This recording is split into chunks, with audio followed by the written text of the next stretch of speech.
Hello दोस्तों, कैसे हो आप सब लोग। आई थिंक अच्छे होगे। अगर आप AMU जामिया की एंट्रेंस की प्रिपरेशन कर रहे हैं तो आप सही चैनल पे आए हैं।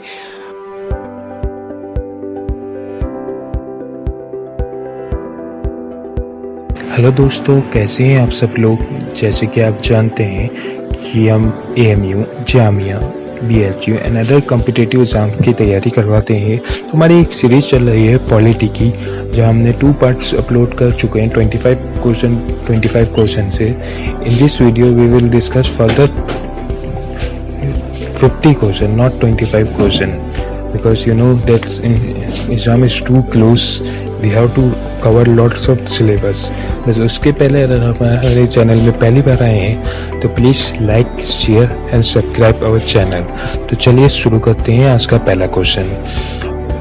विच Indian president was elected unopposed. कौन से इंडियन प्रेसिडेंट थे जो अनअपोज्ड इलेक्टेड हुए थे? The answer is Neelam Sanjiva Reddy. Neelam Sanjiva Reddy. अगले क्वेश्चन पे चलते हैं। Who is the first deputy prime minister of India. First deputy prime minister of India कौन थे? द आंसर इज वल्लभ भाई Patel.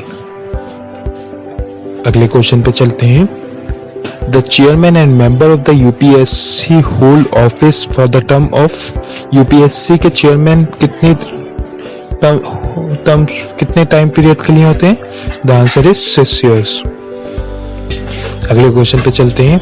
Who is the first prime minister except Jawaharlal Nehru to return to the power after completing a full 5-year term. कौन से prime minister थे सिर्फ जवाहरलाल नेहरू को छोड़ के जो after completing a full 5-year plan दोबारा प्राइम मिनिस्टर बने थे? The answer is Manmohan Singh. अगले क्वेश्चन पे चलते हैं। Indira Gandhi was appointed as minister in Lal Bahadur Shastri cabinet. Indira Gandhi was appointed as minister in Lal Bahadur Shastri cabinet. The answer is information and broadcasting. Information and broadcasting. अगले question पे चलते हैं।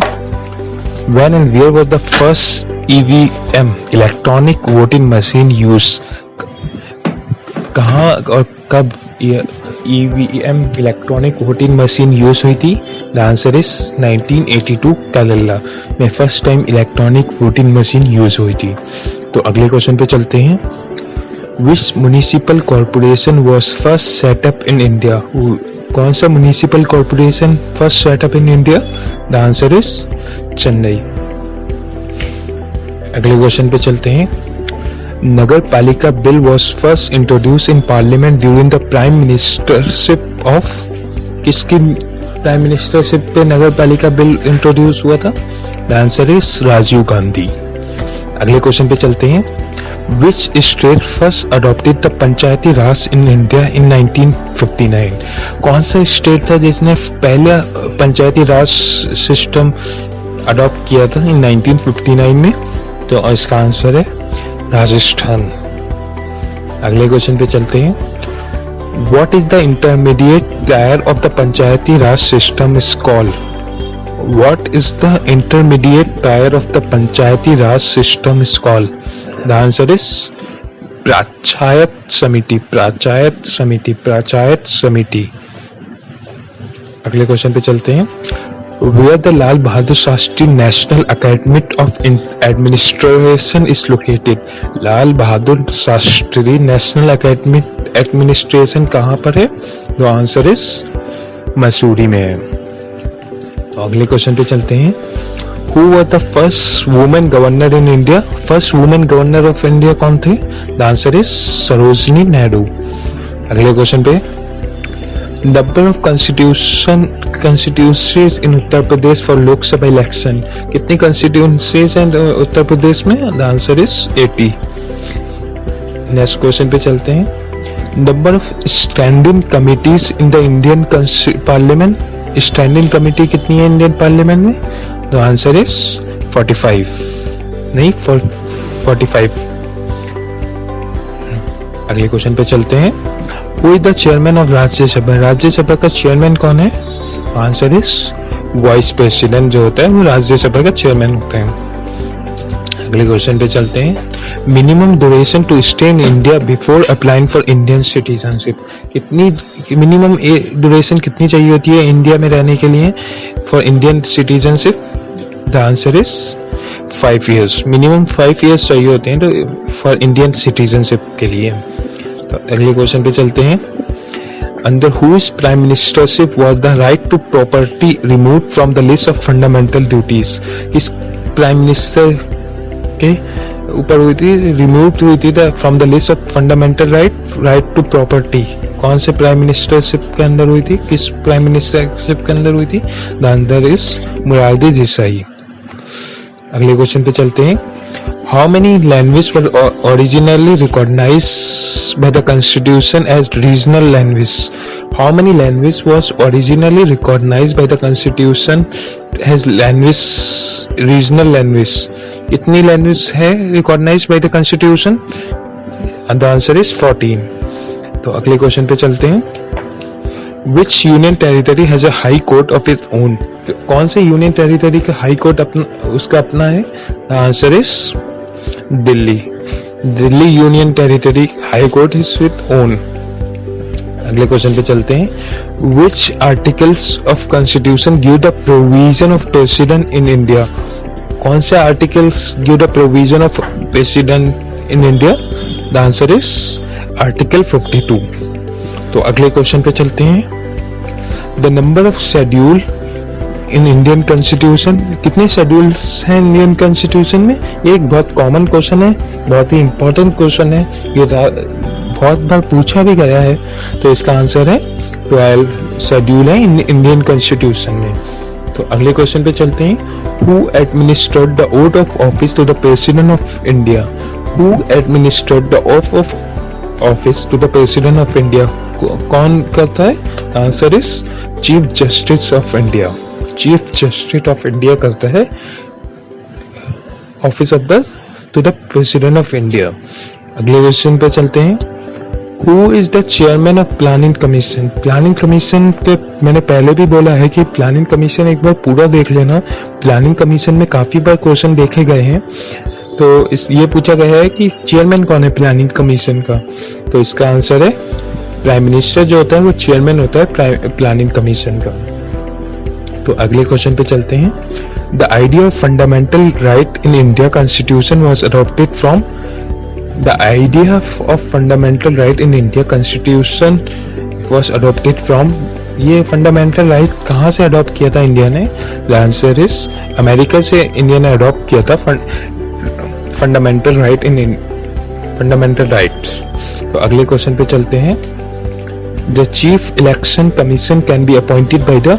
चीफ इलेक्शन कमीशन कौन अपॉइंट करता है? By the president. President appoint करता है chief election commissioner को। तो आंसर अगले क्वेश्चन पे चलते हैं। Who is the first chief election commissioner of India? First chief election commissioner of India का कौन था? फर्स्ट चीफ इलेक्शन कमिश्नर कौन था इंडिया का? The answer is Sukumar Sen. Sukumar Sen जो थे वो फर्स्ट चीफ इलेक्शन कमिश्नर थे इंडिया के। अगले क्वेश्चन पे। Who is the first female speaker of Lok Sabha? First female speaker of Lok Sabha, ये जो फर्स्ट वाले होते हैं ये बहुत इंपॉर्टेंट क्वेश्चन होते हैं, काफी बार पूछे जाते हैं। तो first female speaker of Lok Sabha कौन थे? The answer is Meira Kumar जो थी फर्स्ट फीमेल स्पीकर थी ऑफ लोकसभा की। तो अगला question. Which articles of Constitution give the power to President to impose presidential rule in the state? कौन सा आर्टिकल ऑफ कॉन्स्टिट्यूशन पावर देता है प्रेसिडेंट को तो प्रेसिडेंटल रूल लगाते हैं इन द स्टेट? तो इसका आंसर है आर्टिकल 356। ये आर्टिकल्स भी बहुत इंपॉर्टेंस होते हैं। आर्टिकल्स के काफी बार कई क्वेश्चन देखे गए हैं। तो अगर आप हमारे चैनल से जुड़े रहेंगे तो हम सारी तैयारी करवाएंगे आपकी। तो ये जो है ये आर्टिकल 356 होता है। तो अगले क्वेश्चन पे चलते हैं। In which state the president rule was first impose in India? President rule कहाँ पर फर्स्ट इम्पोज हुआ था इंडिया में? तो आंसर इज अरुणाचल प्रदेश में फर्स्ट इम्पोज हुआ था प्रेसिडेंटल रूल। अगले क्वेश्चन पे, presidential rule can be impose initially for the minimum duration of, minimum duration कितनी होती है कि प्रेसिडेंटल रूल की? The answer is 6 month. 6 month minimum duration होती है प्रेसिडेंट रूल की। तो अगले क्वेश्चन पे चलते हैं, what is the minimum age required for governor of the state? Minimum age कितनी चाहिए होती है गवर्नर ऑफ द स्टेट की? The answer is 35 years. अगले क्वेश्चन पे चलते हैं, if president dies while in office the vice president can act as president for the maximum time period. अगर प्रेसिडेंट मर जाता है, डेथ हो जाती है उसकी इन ऑफिस में, तो वाइस प्रेसिडेंट ले लेता है उसका charge, but for how much maximum time period? The answer is 6 month. 6 month तक चार्ज ले सकता है, उसके बाद नया प्रेसिडेंट चूज किया जाता है। तो अगले क्वेश्चन पे चलते हैं, the union budget is presented in the parliament each year on the union budget कब प्रेजेंट किया जाता है इन द पार्लियामेंट? तो answer is first day of March each year. हर साल यूनियन बजट जो होता है वो first day of March present किया जाता है। तो अगले क्वेश्चन पे चलते हैं, what is the maximum number of elected member for the state assembly? Maximum number of elected member for the state assembly, कितने मैक्सिमम नंबर होने चाहिए? Answer is 500।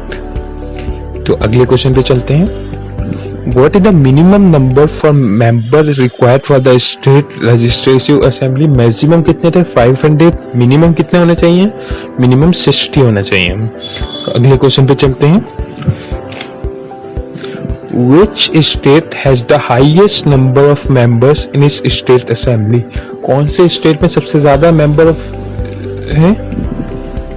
The answer is Uttar Pradesh.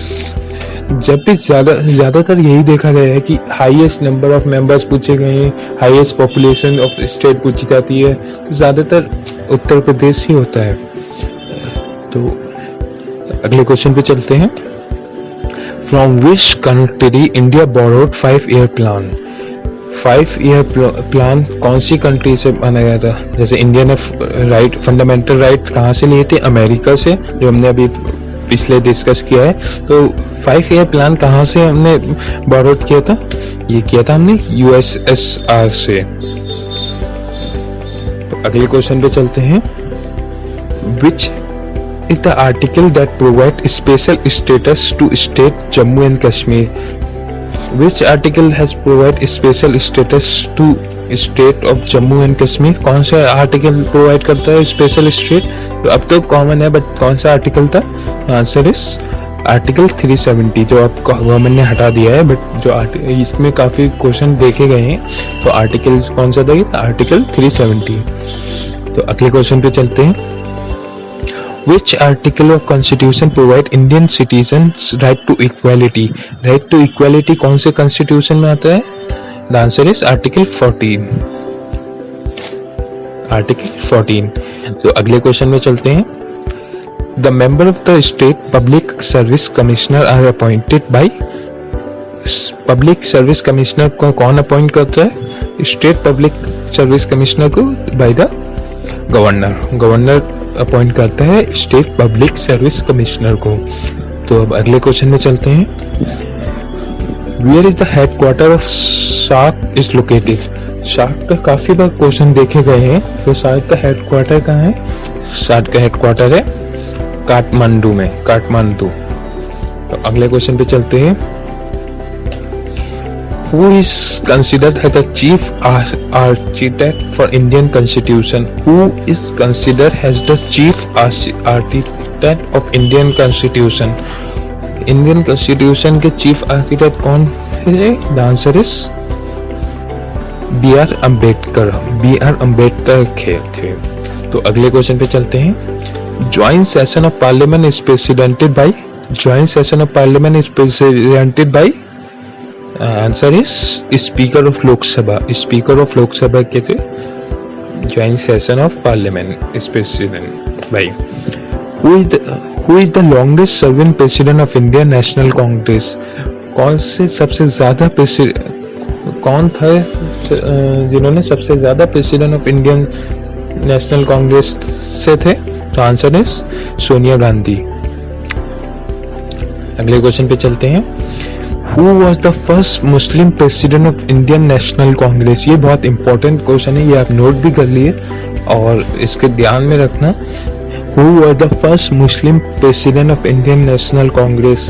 मुस्लिम के काफी क्वेश्चन पूछे गए हैं जामिया और AMU, क्योंकि ज्यादातर मुस्लिम की ही यूनिवर्सिटीज हैं ये, तो काफी बार क्वेश्चन भी पूछे गए हैं। तो इसके कौन है? Who was the first Muslim president of Indian National Congress?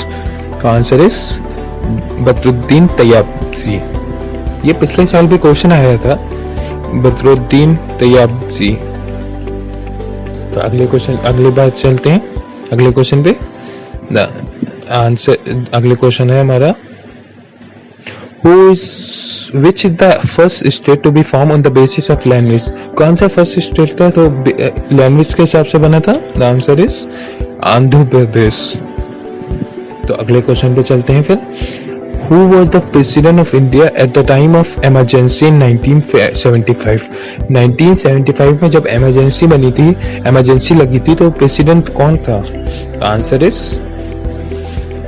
Fakhruddin Ali Ahmed. Fakhruddin Ali Ahmed थे 1975 में at the time of emergency. अगले क्वेश्चन पे चलते हैं। If both the House of Parliament and Vice President broken, who has been empowered the President function? अगर president का होता है तो वाइस प्रेसिडेंट ले लेता है, लेकिन यहाँ कह रहा है कि अगर दोनों ही वॉक-इन खाली हो तो उसकी पावर किसके पास होती है? The answer is chief justice के पास होती है। अगले क्वेश्चन पे चलते हैं। In which year Sikkim become the part of India? Sikkim कब बना था इंडिया का पार्ट? द आंसर इज 1975 में सिक्किम बना था इंडिया का पार्ट। अगले क्वेश्चन और आखिरी क्वेश्चन पे। The Union Public Service Commission of India has been established under the article of Union Public Service Commissioner of India has been established under the article, कौन से आर्टिकल में Union Public Service Commissioner of India हुआ था? Article 315, article 315 में हुआ था। इसी के साथ हमारे 50 क्वेश्चन पूरे होते हैं। I hope you all people like our video. पसंद आई होगी आपको वीडियो। अगर आपको हमारा काम पसंद आता है, please like, share and subscribe our channel. कोई अगर आपको फीडबैक देना है या कुछ और रिक्वायरमेंट है तो हमें कमेंट बॉक्स पे दे सकते हैं, हम उस पर भी वीडियो लाएंगे। जब तक आप तैयारी करिए, हम और भी और क्वेश्चन आपसे लाते रहेंगे। Please like, share and subscribe our channel. Thank you.